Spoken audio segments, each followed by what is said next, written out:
Hi, അപ്പോൾ നമുക്കിന്നൊരു മാങ്ങാക്കറി ഉണ്ടാക്കുന്നത് നോക്കാം. അപ്പോൾ ഞാൻ ആദ്യം മാങ്ങ നന്നായിട്ട് കഴുകി വൃത്തിയാക്കി വെച്ചിട്ടുണ്ട്. ഇനി നമുക്കൊന്ന് കട്ട് ചെയ്തിട്ട് വരാം. മാങ്ങ കട്ട് ചെയ്ത് എടുത്തിട്ടുണ്ട്. ഇനി നമുക്കിതിലോട്ട് ആവശ്യത്തിന് ഉപ്പിട്ട് കൊടുക്കാം. ഇന്നിപ്പോൾ മാങ്ങാക്കറി വെക്കുന്നെങ്കിൽ തലേ ദിവസം നമ്മളൊന്ന് ഇതുപോലെ കട്ട് ചെയ്ത് ഉപ്പ് പുരട്ടി വെക്കുവാണെങ്കിൽ നന്നായിട്ട് ഉപ്പ് പിടിച്ചിരിക്കും. നമ്മൾ വെളുത്തുള്ളി നല്ല ചെറുതായിട്ട് കട്ട് ചെയ്ത് വെച്ചിട്ടുണ്ട്. ഒരു പച്ചമുളക് എടുത്തിട്ടുള്ളൂ. പച്ചമുളക് ഞാൻ ചെറുതായിട്ട് കട്ട് ചെയ്ത് വെച്ചു. പിന്നെ കുറച്ച് കറിവേപ്പില, പിന്നെ ആവശ്യത്തിനുള്ള മുളക് പൊടി, മഞ്ഞൾപ്പൊടി.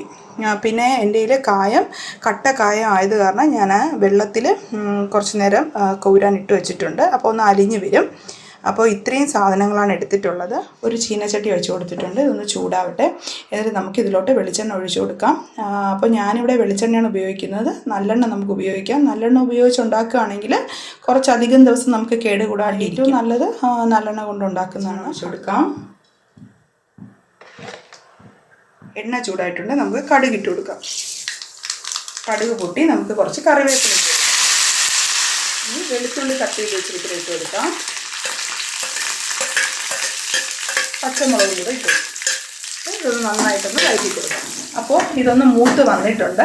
നമുക്ക് ഈ സമയം നമ്മൾ എടുത്ത് വെച്ചിരിക്കുന്ന മുളക് പൊടിയും മഞ്ഞൾപ്പൊടിയും കൂടെ ഇട്ടൊന്ന് മൂപ്പിച്ച് കൊടുക്കാം. അപ്പോൾ നന്നായിട്ടൊന്ന് ചെറിയ തീയിൽ വെച്ച് കരിയാതെ ഇതൊന്ന് മൂപ്പിച്ചെടുക്കാം. അപ്പോൾ ഇത് മൂത്ത് വന്നിട്ടുണ്ട്. അപ്പോൾ നമുക്ക് ഈ സമയം നമ്മൾ എടുത്ത് വെച്ചിരിക്കുന്ന കായുണ്ടല്ലോ അത് ഒഴിച്ചു കൊടുക്കാം. ഈ സമയം നമുക്ക് ഈ മാങ്ങാക്കറിക്ക് ആവശ്യമുള്ള ചാറിന് ആവശ്യമുള്ള നമുക്ക് ആവശ്യത്തിനുള്ള ചൂടുവെള്ളം ഒഴിച്ചു കൊടുക്കാം. അപ്പം ഞാൻ ഇച്ചിരി ഒഴിച്ചു കൊടുക്കുന്നുണ്ട്. ചൂടുവെള്ളമാണ് ഒഴിച്ചു കൊടുക്കാനായിട്ട്.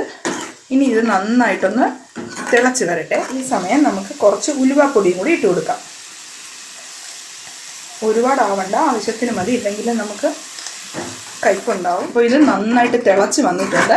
ഞാനിനി ഗ്യാസ് ഓഫ് ചെയ്യുവാണ്. എന്നിട്ട് ഇതൊന്നൊരു ഇച്ചിരി ഒന്ന് ചൂടാറിയിട്ട് മാത്രമാണ് ഞാൻ മാങ്ങ ഇട്ട് കൊടുക്കാറ്.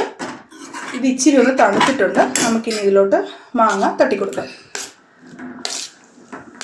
ഇത് നന്നായിട്ടൊന്ന് മിക്സ് ചെയ്ത് കൊടുക്കാം. മിക്സ് ചെയ്തിട്ട് നമുക്കൊരു മണിക്കൂറൊക്കെ ഇതൊന്ന് സെറ്റ് ആവാനായിട്ട് വെച്ചതിന് ശേഷം വേണമെങ്കിൽ നമുക്ക് ഈ സമയം ഉപ്പ് നോക്കിയിട്ട് നമുക്ക് വേണമെങ്കിൽ ഉപ്പിട്ട് കൊടുക്കാം. എന്നിട്ട് ഇത് നന്നായിട്ടൊന്ന് കുറച്ച് നേരം ഇതൊന്ന് ഉപ്പും എല്ലാം മുളകും എല്ലാം ഒന്ന് പിടിക്കാനായിട്ട് വച്ചിട്ട് വേണം നമ്മൾ കഴിക്കാനായിട്ട് എടുക്കാൻ. മാങ്ങാക്കറി റെഡിയായിട്ടുണ്ട്.